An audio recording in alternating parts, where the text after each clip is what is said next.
Welcome to the consulting rooms of Deckard and Booth. We are your cinematic sleuths investigating the best, worst, and forgotten movies of film noir.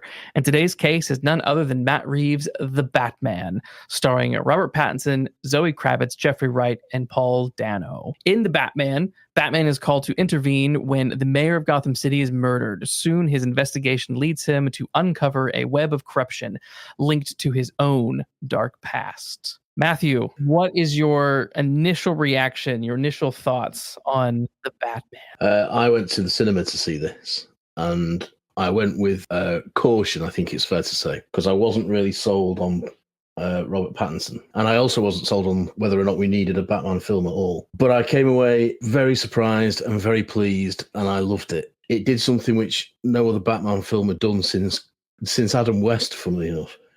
And that was show Batman as a detective. I very much look at this as a film noir more than a superhero film. In the late 70s, early 80s, he was very much a detective working alongside the police. And I enjoyed seeing that translated to the screen. I didn't have any regrets not seeing this in the cinema. My gut reaction from it was that this movie is fine. It has some really cool bits, but it's a film that has a lot of flab. I was on board with a lot of the casting and acting. I thought was across the board was all fine. So for me, it's like it was fine, but the problems I think I have with it are 90% story related. I can understand that. I mean, it's nearly 3 hours long. I didn't feel it in the cinema, but watching it since, I do think to myself, we can lose a good half hour here, if not more.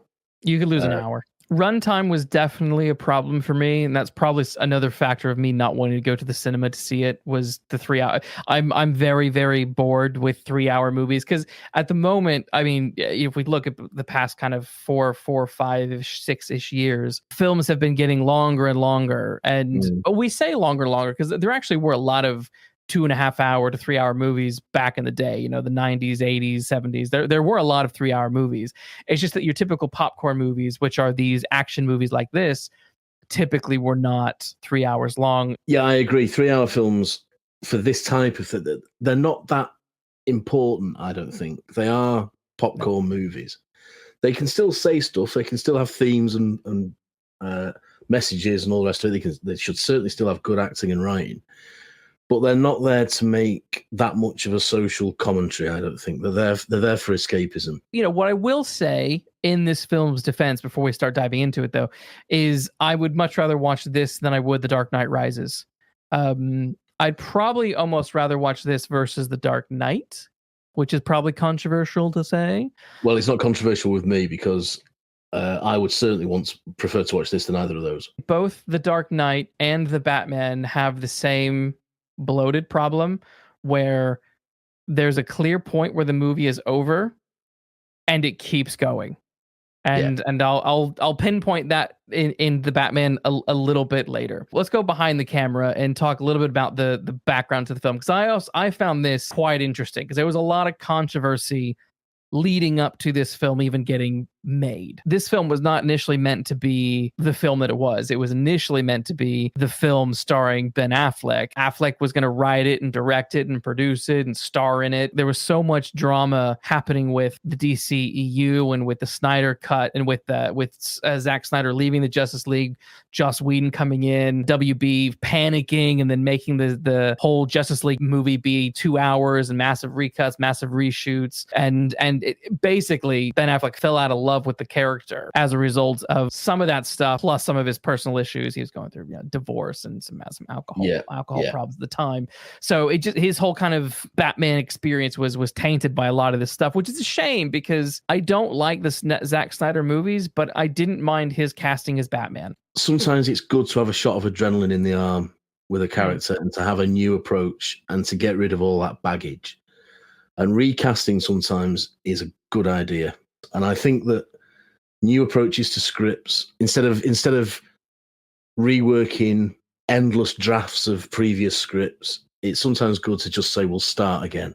Yeah. And which, as I understand it, is what Matt Reeves did. He liked the Affleck script from what I can understand, but said, it's more like a James Bond film, and I want to make a noir crime thriller. I am also kind of glad that we got away from that whole world, because I just don't like what Zack Snyder was doing, and I'm glad that that was Reeves' stipulation of, I'll do it, but I'm doing my own film. I want a younger Batman. I want, year 2, 3 Yeah, situation. and I, as a fan of year 1 and year 2, the graphic novels, I like the idea. We've had the older Batman with Affleck.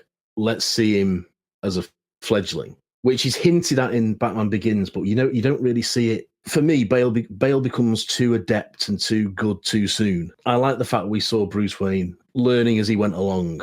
There is a good bit where he's on top of the police station and he looks down and he has to gasp because he's that high up. They do something really cool that I think in the film, where Batman goes to the Iceberg Lounge 3 times in this movie. Once is Batman, where he just rocks up to the door, knocks, and he's in his Batman suit. And like, can I come inside, please? Yeah. And he goes in. The second time he goes as Bruce Wayne. The third time he's really getting the hold of Batman, because he knocks on the door. They open the door. He's not there. He sneaks in, shuts the door behind them. Right. Yeah. And you're like, oh, wow. And so you can kind of see those moments where he is slowly learning throughout this film. And I agree that it is, because this film is best contrasted with Batman Begins. Bale's Batman, they spent enough time establishing his reckless youth and learning his abilities, and then it was just straight into, like, he's learned to be tough and to fight. Now he just needs a suit, right? And then once he's got the suit, he is Batman.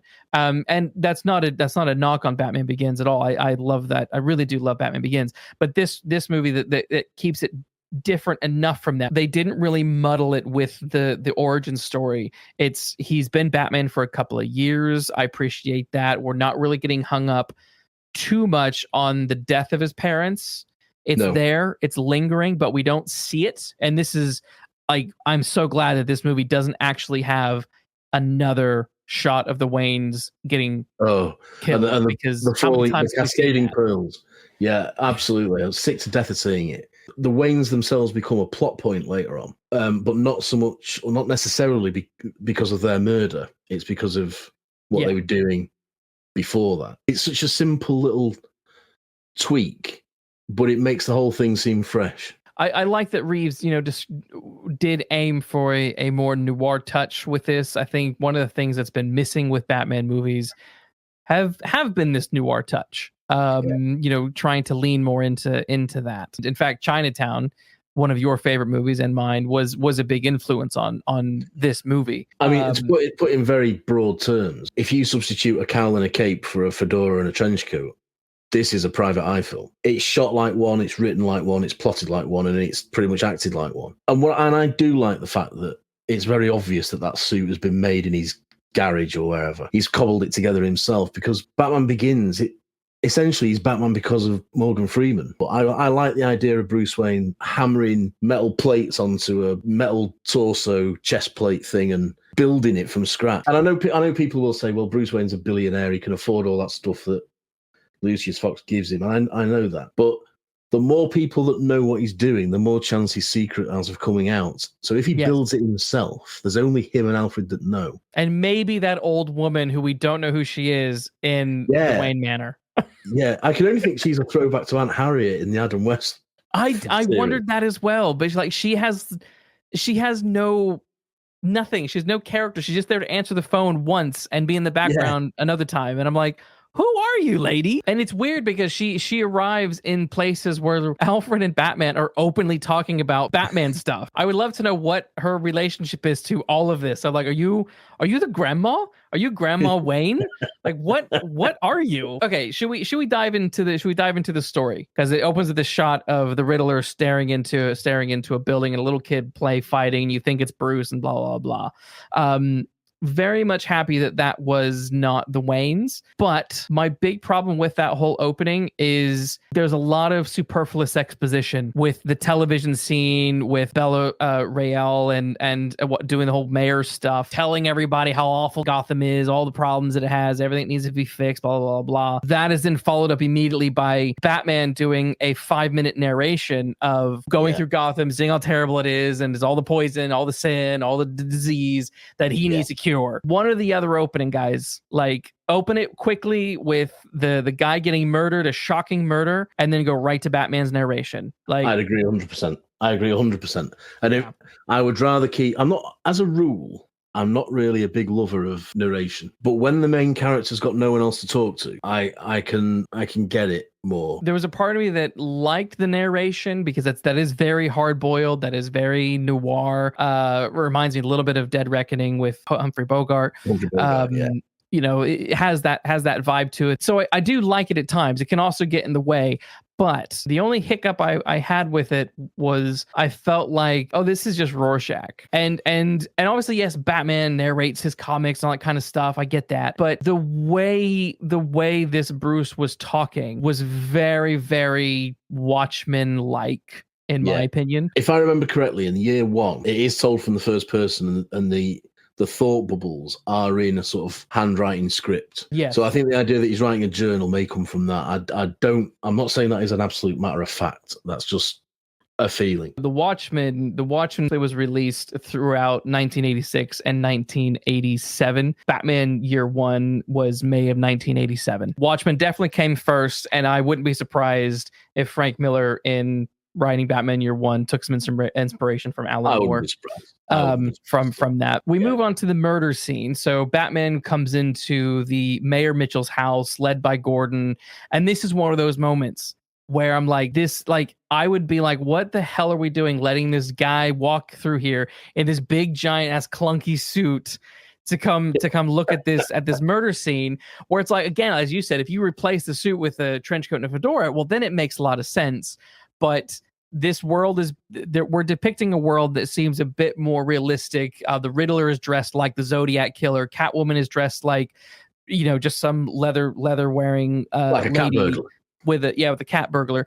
And then you have Batman, which takes things a step further. And I'm like, your villains, I think, need to meet Batman's level of weirdness with the costumes.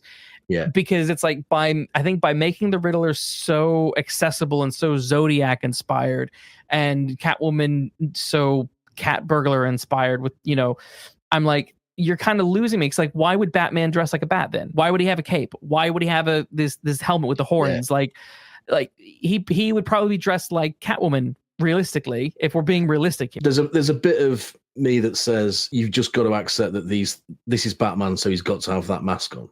Yeah, definitely. I agree. But having accepted that he has got to be dressed as a bat, there are bits in that scene that jar with me too. And one of them is that he walks down an entire corridor of cops. Only the one that eventually will talk to him and give him the clue at the end says, whoa, whoa, whoa, whoa, whoa. Yeah. Whereas really, they'd all close ranks.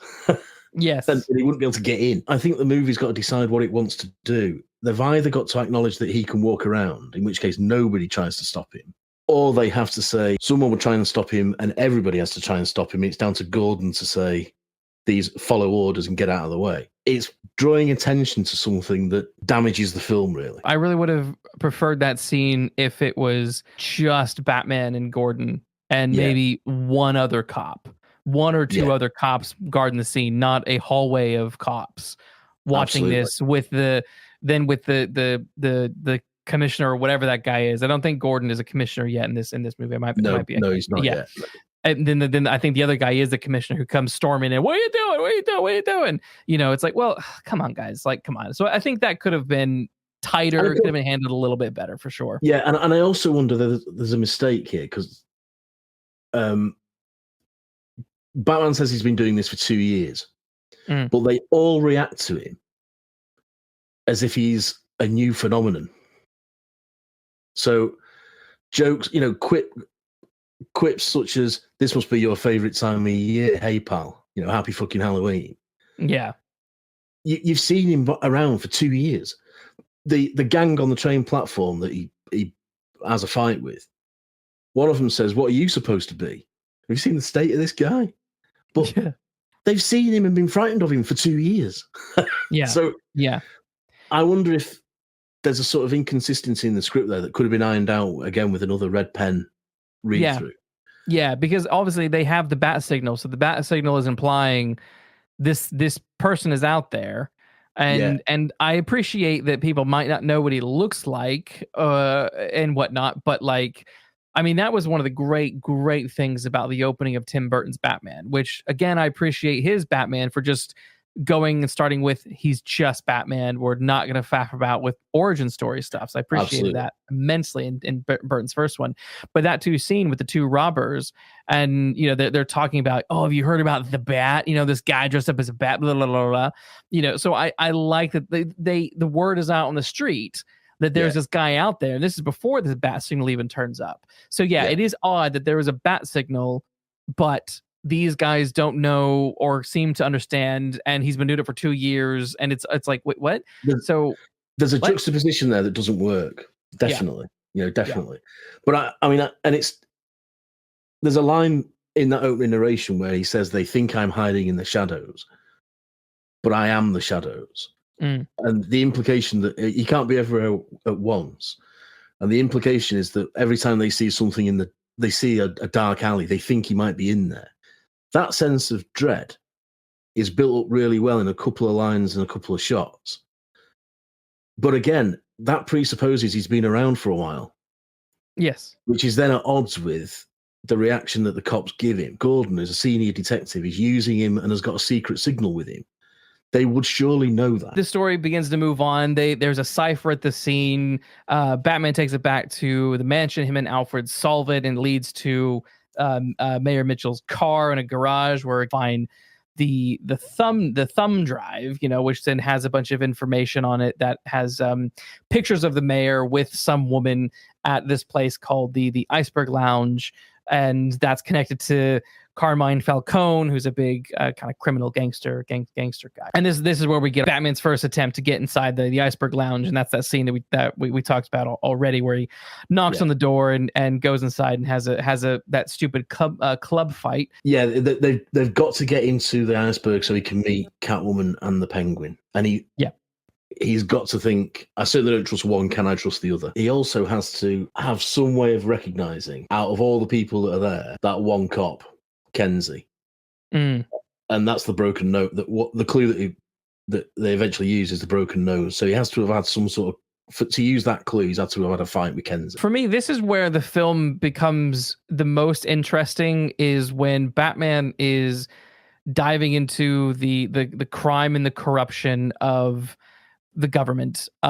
It really isn't the riddles. I found the riddles quite juvenile and a little bit stale. Like they didn't wow me by any means, but I loved his sort of investigating this. We're in this dodgy club. Oh, there's these city officials in here. Okay, I need to spend more time here. Let's find out what's going on, and maybe this girl, Selena can help me get further, which is when he follows her back to his house. And there's a moment where he's watching her get undressed, and I don't know if have you ever seen the film Peeping Tom from like 1959 or 60. 1960. I was like, this is very Peeping Tom, this scene. It was almost a little unnecessary. Yeah, for the hero to be scope. I mean, like, she's hot. I get it. She's hot. But it's just like, this is your hero. What are we saying about our hero eyeing up this woman in her room where she's wanting privacy to change and undress? And absolutely. It's a very ill-conceived few shots. Yes. Because he's not. What's his objective is to make contact with her. That's what he is there to do. Yes. So he doesn't need to spend 5 minutes watching her get undressed. No. He knows where she lives. He knows which apartment she's in. He just needs to get in there. Yes. And he's Batman. He can do that. Yes. He doesn't need to spend all that time. Yes. And it's true. For one of a better word. Definitely. And I mean, what I liked about this, what we learned from this and where the story goes is that her housemate, a lady named Annika, needs her passport back, and Mayor Mitchell is in possession of that passport. So she's like, I'm going to go get that passport back and we're going to get out of Dodge. There is an implication that Catwoman and Selina and this Annika are lovers. And there's a part of me that's sort of like, was the film not brave enough to just make her gay? Like, you didn't really go there. Like, you hinted at that behind the veil, there, it's there, but you can't see it. It's behind the veil, and it's like, just go there. This is another example of the film not really knowing what it wants to be. I will say, I don't think Batman and Catwoman had any electric chemistry romantically the whole film. No, nor do I. I think he feels sympathy for her, but I don't for a minute believe that he has fallen in love with her or anything like that. I like these scenes. I liked Batman following her to Mitchell's apartment and trying to get the passports and their kind of first fight and then agreeing to work together. I thought that all sort of worked for me. That was fun. Then we get our next cipher that a lot of the film hinges on information from this cipher pertaining to who is the Rat. I hated it. I hated it because they're like, oh, what? It's a pigeon. It's a pigeon. Rats with wings. It's a pigeon. It's like, it's a bat. It's a goddamn bat. We know it's a bat. Everyone knows. You don't have to be a Batman fan to know that a rat with wings is Batman. This is a plot point. This is a plot error, because whilst I like the fact that Batman is being a detective, he's meant to be a good one, smart. And I know you could argue that he is still learning this trade, but this thing about the rat with wings, and it goes on for all the days. It goes on forever, and it goes until the end of the movie. Yeah, and it takes the Penguin to solve it, essentially. Which, yes.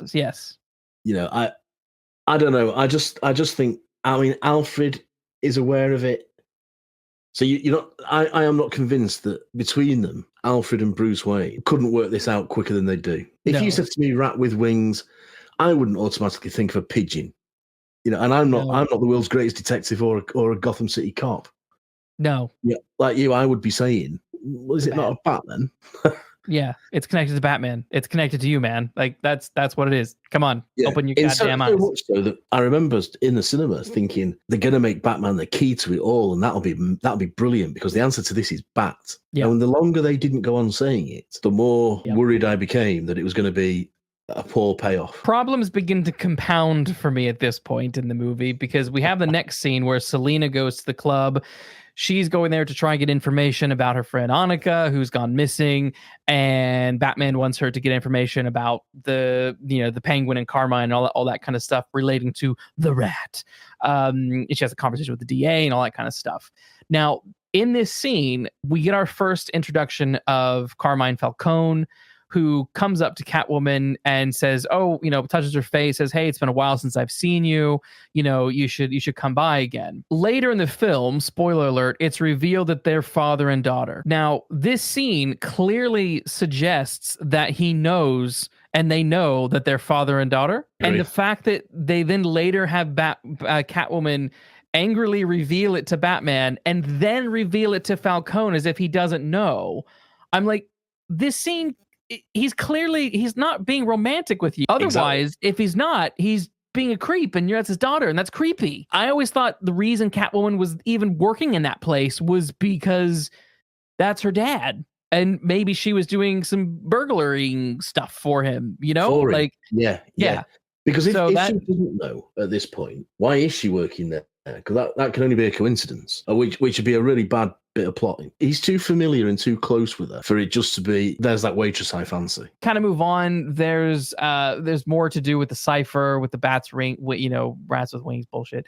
Then there's the funeral scene, and kind of by the funeral scene, I'm kind of getting bored of the Riddler. I'm now bored with him. I don't care when he turns up. I just want him away. So this whole scene with Batman and the funeral, the Riddler ambushing it with the car and the DA with the bomb around his neck and having to solve these riddles. I was just like, okay, it's kind of interesting, but I'm also like, move on. Yeah. Move on. Yeah. The riddles were not, they really slow the movie down. The riddles are too easily answered as well. What's black and white and red all over? A newspaper. Yeah. I mean, the riddles in Batman Forever, I thought were more fun than these. Yeah. And it's interesting you say about the Zodiac killer, because he is clearly the influence for the Riddler's look. And yes. in many respects, the Riddler's dialogue, this is the Riddler speaking. Well, yeah. Zodiac would phone up and say, this is the Zodiac killer. Yeah. And to this day, they've not solved some of the Zodiac ciphers. Yes. So if you're going to make that comparison, you better make your riddles better than... Yes. The riddles need to be amazing, and Batman needs to be a genius. Yeah. Yeah. And that's not really the case here. That's right. Or at least Batman has to show sparks of the genius he will later become. Sure. He might have to work a bit harder to solve these riddles.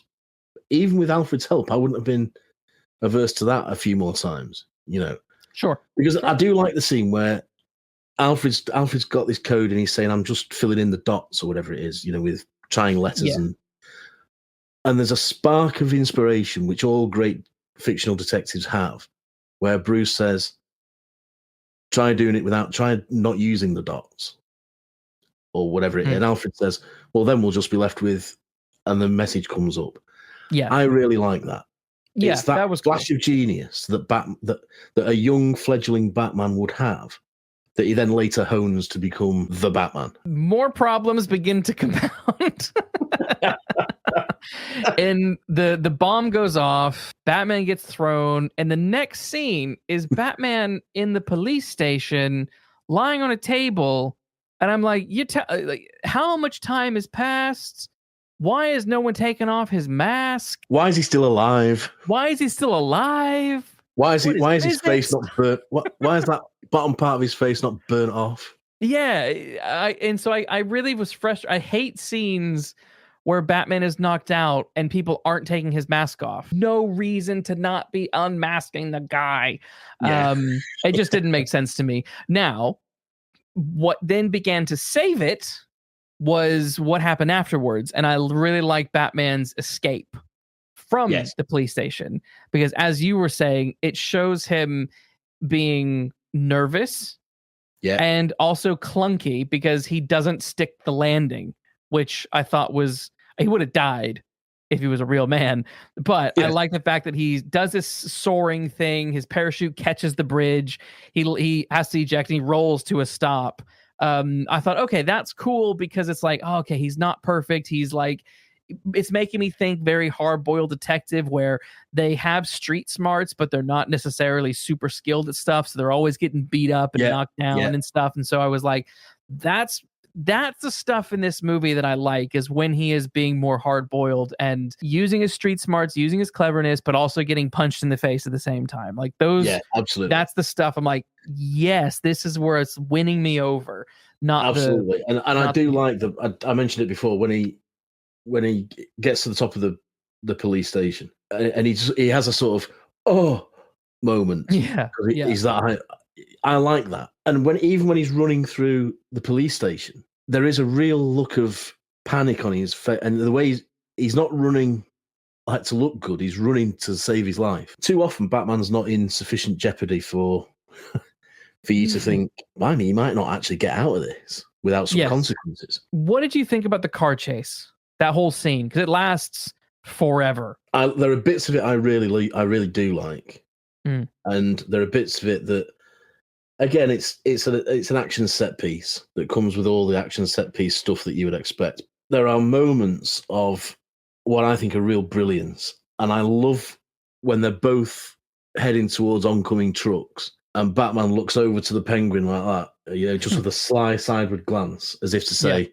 "I've got the guts of you." Yeah. I really love that. And I really like when it's finally come to an end and the Penguin's turned upside down and you see him walking very slowly towards, with the flames behind him. And it's not necessarily that hero shot. I like the cheeky way he just bends under the window and just stares in.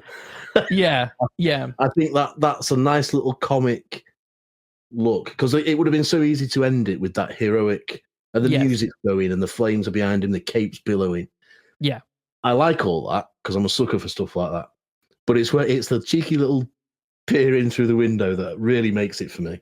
Yeah, I do like those. I like those bits, but I did find there's bits that I like. I think it's. I guess I've had conversations with this with some of my friends, and we can never quite tell. It seems like Batman stalls when he's trying to get the car to go, because he revs up the engine, he takes off, and it stalls and stops, and then he goes, and it's like, is he trying to be intimidating, or did he, because he's new to all this stuff, did he just stall the car? Did he just stall the car? I don't know. No, I think it's the first. I can't tell. I genuinely can't tell. It's the first. I like the fact that the car is one that he's built himself. He's souped up himself. Oh, I love the car. I have a model of it on the floor over there, and I genuinely love this Batmobile. I think it's very cool. I really like the car. It's a welcome change to that big tank thing. Yeah, the car chase had these moments of funness to them, but let me down for two reasons. One, the initial chase is so shaky that it is actually sort of hard to follow for me. Mm-hmm. I found it difficult to follow. And the end of the chase being kind of a punchline in that, yes, he does kind of that cheeky look in the car, but beyond that, the ultimate end of the chase results in the Penguin laughing at Gordon and Batman for not realizing that they misread the clue and that it's a rat and blah blah blah blah blah blah blah. And I'm like, oh, okay. Because it made that whole scene just feel a bit like, well, why did we go through that much drama just to catch the Penguin, for him to just laugh in your face, and then you just left him tied up somewhere? I have a real problem with that scene, and that is when they're all shouting at each other. Well, Gordon and the Penguin are shouting at each other, and Gordon's going, "Open your eyes!" I think it's so wildly overacted. It loses any tension for me, given how important a scene it is, because it's the clue being revealed to them when they should have guessed it an hour ago. I think it's wrapped up too much in unnecessary, over-the-top delivery of dialogue that's not really serving any purpose, because he's showing the Penguin pictures of what they did to the commissioner. Why would the Penguin care about that? Why do they think that's going to break him? Yeah. He's got no connection to the commissioner, quite the opposite. Yes, so exactly. That doesn't make any sense. That whole scene doesn't really make any sense to me, and he's acted badly. If you think about it, the ideal thing is that car chase is the finale of the movie, and the person driving the car is Falcone, and in the boot of the car is Catwoman. Is Catwoman. Yeah. Like that's the ideal scenario for the ending of the movie. But we'll get there in a minute. That whole chase scene felt a bit sort of great chase scene mostly, but it punctuated with a really bizarre ending that pulled me out a little bit. The next couple bits really, really bore me. The orphanage exploration, the whole video with the Riddler revealing the Waynes and the Arkhams and the Falcones are all blah blah blah blah, and Martha tried to commit suicide, blah blah blah blah. I was just like, oh my god, this movie is now it's cramming so much stuff in here, and I'm like, cut all of this out. Bruce Wayne is the next victim. Oh my god, cut this all out, please. I struggle with the orphanage scene. Because it's really just a big exposition dump to say, look, we're both orphans, Batman. Yeah, and I don't like that. I'm the same as you. We're a team. That's not set up properly. The orphanage stuff really does drag badly, and you've got to get the information out. That's the thing with exposition. You've got to give it. But I think a scene with Alfred could have done it quite nicely. Well, Alfred is underused in this film terribly. You cut Alfred from the movie, not a lot changes. That's true, apart from one particular line that I do like, but I'll come on to that. Yeah, but not a lot changes. I'll let No, you and say that. but I think that a moment of, especially since we've just had that massive car chase, I think a come down moment with Alfred, where all Bruce has got to do is find a link to the Waynes. That's all the orphanage does, and Alfred can then do a come down scene of bit of character development after a big fight, a big action set piece. I don't think it needs all the rest of it, and it doesn't need the jeopardy that Bruce Wayne might be the next victim. No. That. It doesn't need that. We don't need the scene that follows with Alfred getting almost killed in the explosion and the mystery woman answering the phone telling Bruce that he's in the hospital. He's in the hospital. Yeah. You know, because then unfortunately what happens is just that it's everything that kind of happens after that is really kind of frustrating in that, you know, Bruce goes and has a conversation with Falcone. Falcone's like, oh yeah, your daddy, he helped me when I got shot, and oh yeah, blah blah blah blah blah, we're all in it together. For that scene to literally then be flipped like 2 minutes later. So it's like, okay, you've introduced this information. Batman sits with it for about 5 minutes so that Alfred can then tell him a second later, oh no, that's what Falcone told you is a lie. Yeah, I agree. And so then you're like, okay, well now the plot's becoming a little bit too muddy, a little bit. It's muddied now, and I'm getting bored, and the Riddler is boring me, and I'm like, focus on the Batman stuff, the Catwoman stuff, the Falcone stuff, and exposing that. I do like the idea. It's taken from a graphic novel. I think it's Long Halloween. That Thomas Wayne has had to, because of the Hippocratic Oath, has had to save the life of Falcone. Yeah. And I like the idea that Bruce learns that his dad might not have been the hero he thinks he is. Sure. That's all interesting stuff to me. Again, I go back to this Red Pen redraft. Yeah. If it had gone through another draft, I think they could have tightened all that up. Yeah, because it's all surface here. Even the whole like, Alfred, you're not my father at the beginning of the movie, to Alfred, you're my father at the end. It's like this theme of like father-son is really not well developed. No, I think it would have been, to have Thomas Wayne as a suspect beyond the grave would have been really interesting. Yeah, totally. And to have him not quite as white and not the perfect man that the traumatized child Bruce remembers. If he could learn something unpleasant about his dad, then that would be good, because that is quite a noir thing. You know, the rich and the powerful all have dirty secrets that they want to keep hidden. Very Chinatown. It's sister. Very Chinatown-y. My daughter. And that could have been explored better. Well, it could have been explored better with better riddles, I suppose, or no riddles at all. I really believe you don't need the Riddler. You just need the Penguin and Falcone and henchmen offing people that are in their way. And it's like there's a really good central film noir idea fighting to get out here, which is the Wayne's wealth. Some of it was dirty money. That's not a bad thing. You know, Batman might have to learn to live with some of this crap. To find out that the Wayne millions might not all be clean would be a really devastating character blow for Bruce Wayne. Yes. That would then lead on to what we do get, which is him having to say to Alfred, it's all been a lie and for nothing.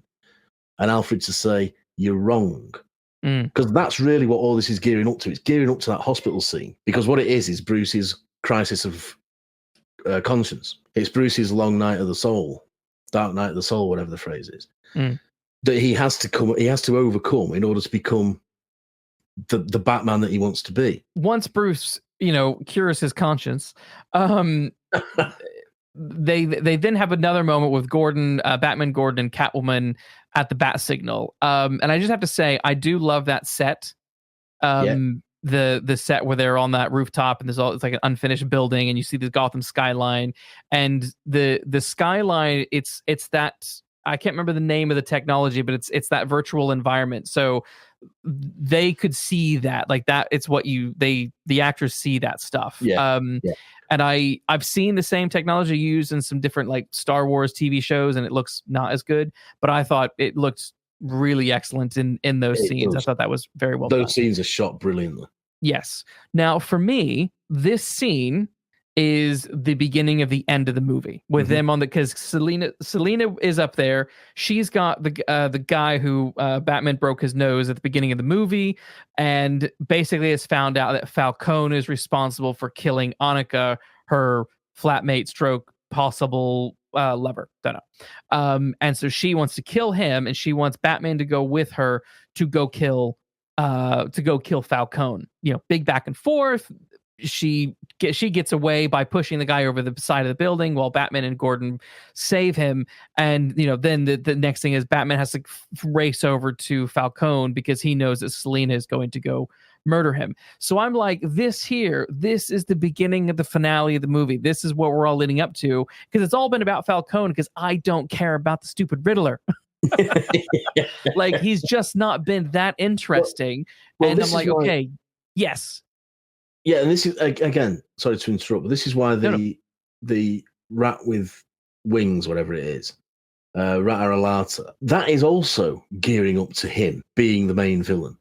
So the big clue that everyone's been scratching their heads over, apart from anybody watching the film, is leading to him. Because the bringing the rat into the light is all about Batman bringing Falcone into the light so that he can assassinate him. But again, also Falcone went to the funeral at the beginning of the movie, and he could have just shot him from on top of the rooftop. Yeah, but yeah, but it also works as a bit. You know, bringing him out into the light could also mean exposing for what he is and expose all the corruption. That would work equally well for me.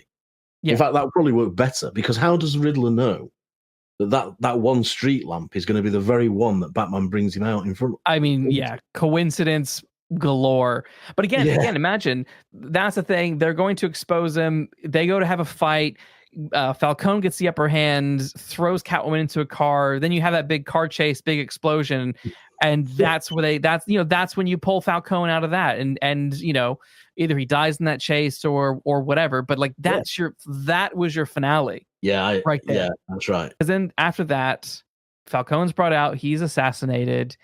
You know, there's the big scene where Selina says, "You're my dad," which we're all like, "Yeah, I thought you knew that." Duh. And then the movie just keeps going. We have all this time spent. Well, first they get the Riddler at the cafe. Then Batman goes see the Riddler in the jail. Then Batman goes back to the Riddler's place. Then the Riddler has this stupid plan to blow up the sea walls and flood the city and wash the Riddler clean. Which comes out of nowhere. That comes out of nowhere. There's no planting of clues throughout the rest of it. No. To say that was his overall game plan. I don't know if this was like studio bullshit or what, but it stunk of that, like, well, this is your big finale, so you need a big comic book action scene, right? So Batman needs to fight a bunch of people and blah, blah, blah, blah, blah, blah, blah. And I'm like, no, that ending with Falcone was, even as it is, was a good ending. It reminded me of this, where I kind of go back to what I was going to say about The Dark Knight, was there's a scene, the dilemma is that Batman has to decide who's going to save Rachel or Harvey Dent, and he chooses Rachel, but ends up being Harvey. And the Joker gets away, and there's this scene of the Joker hanging out of the car, right, of the cop car that he's commandeered. And I remember thinking, you know what, this is a good place to end the movie, because the Joker won, and that makes sense because it's the Joker and he'll live to fight Batman another day. Yeah. And then the movie just kept going, and then they defeat the Joker, and then they had to defeat Two-Face, and this suffers from that same crap where I'm like, because it all hangs on this election night, and it's like, this is, you know, I feel so bad for the lady playing Bella, the mayoral candidate, because seems like a good actress, seems really cool, seems like an interesting whole aspect of her wanting to get to Mr. Wayne and talk about funding and talk about helping the city, and he's too busy being Batman. But we don't actually see any of that except from one scene at the funeral. And it's like, again, kind of like Alfred, cut her from the movie because she's not adding anything. I mean, might as well go on to it now, because I mean, like, that's basically the end of the movie. The last hour is them going back and forth to the Riddler's place, and then finally realizing this is going to happen. And, you know, then we find out the Riddler has an incel army that I didn't like the incel army idea. The whole, like, he's got his little online group of sad men, and they're all going to dress up as him and go shoot people and stuff. I just thought that's just to add another fight scene to me.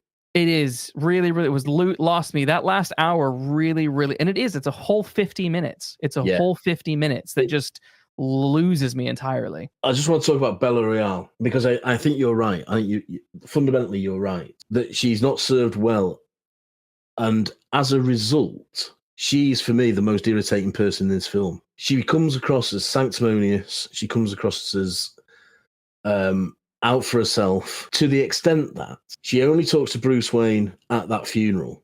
She essentially she's rebuking him. She's saying you could do so much more, and that's an interesting idea. That so she's right to say that Bruce Wayne could do more, and she says something like, "Your family has a history of philanthropy, but you're not doing anything." But she does it at the funeral of there's a young kid who's just lost his dad, and it seems the most inopportune time to do it. And I don't believe that someone as gutsy as her wouldn't just turn up at Wayne Manor and say, I want to speak to him now. You've got to have a pretty significant lack of compassion to have that sort of debate at the funeral of a father. This movie is so overcrowded with people, with Falcone and the Penguin and the DA and Mitchell and Alfred and woman who we don't know who she is in Wayne Manor, and so many people. The finding Annika, finding this, finding the real. There's so much stuff happening. This film just doesn't have time for this. And as you keep saying, if someone had gone through this afterwards and said, "Look, this really isn't adding anything to your story," maybe cut it or refocus your story if this is important, because I didn't feel that the election was important at all. You really forget that there's even an election coming. Yeah. After Absolutely. the first scene. So therefore for me, that whole ending, that whole 50 minutes of just blah. I couldn't stand. And the kind of the cherry on top of this is that scene in Arkham where they have the Joker. I don't know what they were thinking. I just don't. I was really pleased that the Joker hadn't made an appearance, because I think he's tired now. He needs to go on vacation for about 40 years. But when he appeared, I did think, oh, why? He's all over the place. There are too many good Jokers we've already got. We don't need another one. And it's annoying because the Joker says the Riddler's line, "Riddle me this." Yeah. And I'm like, why are you giving the Joker the Riddler's catchphrase? That doesn't make sense.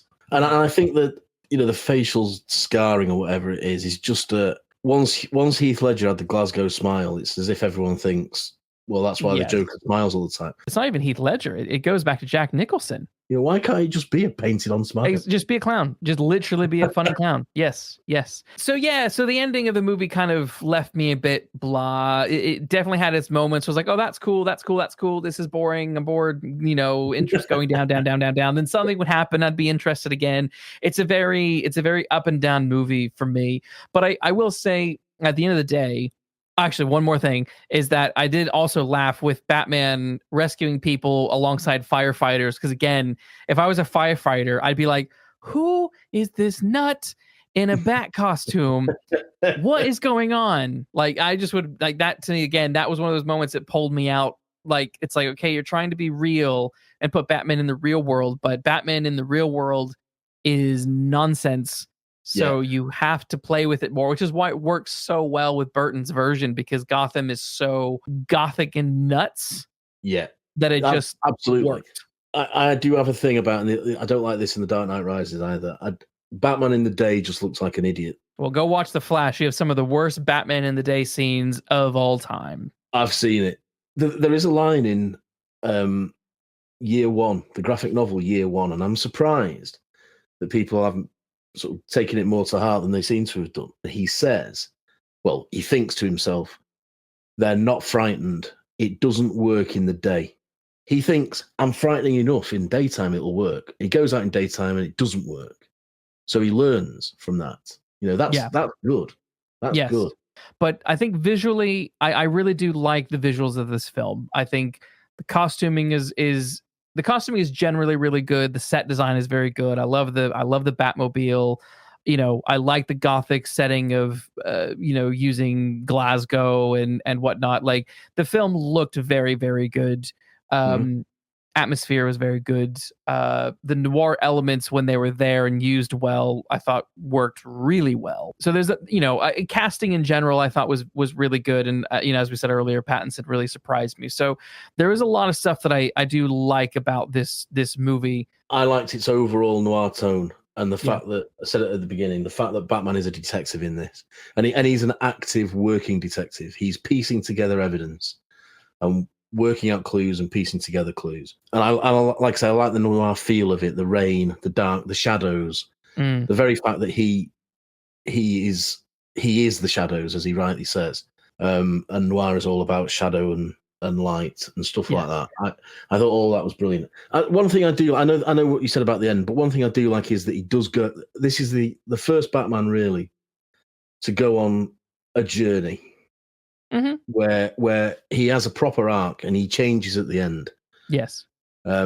He's not the person he starts the film as when he comes to the end because of his experiences in it, and that is what film character is all about, and fictional character is all about.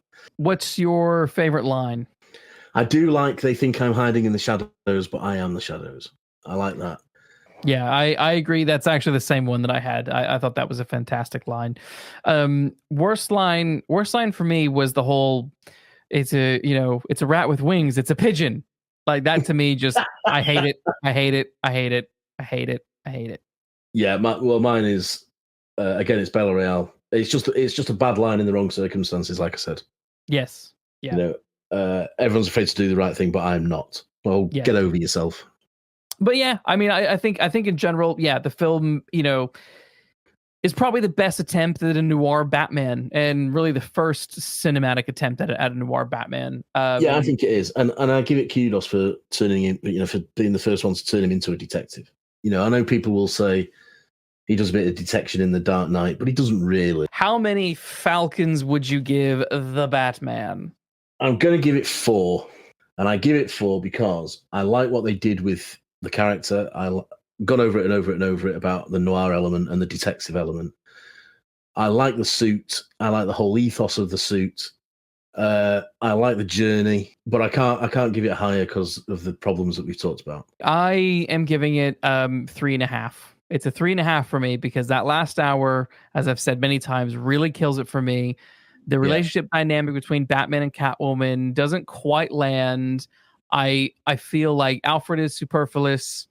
I also feel like, as much as I like Jeffrey Wright as Gordon, there's a little too much expectancy of the audience to assume their relationship and how deep that goes. And just all these little moments here and there with the plots and kind of not liking the Riddler and some of those boring moments and editing. So for me, it's a solid 3.5.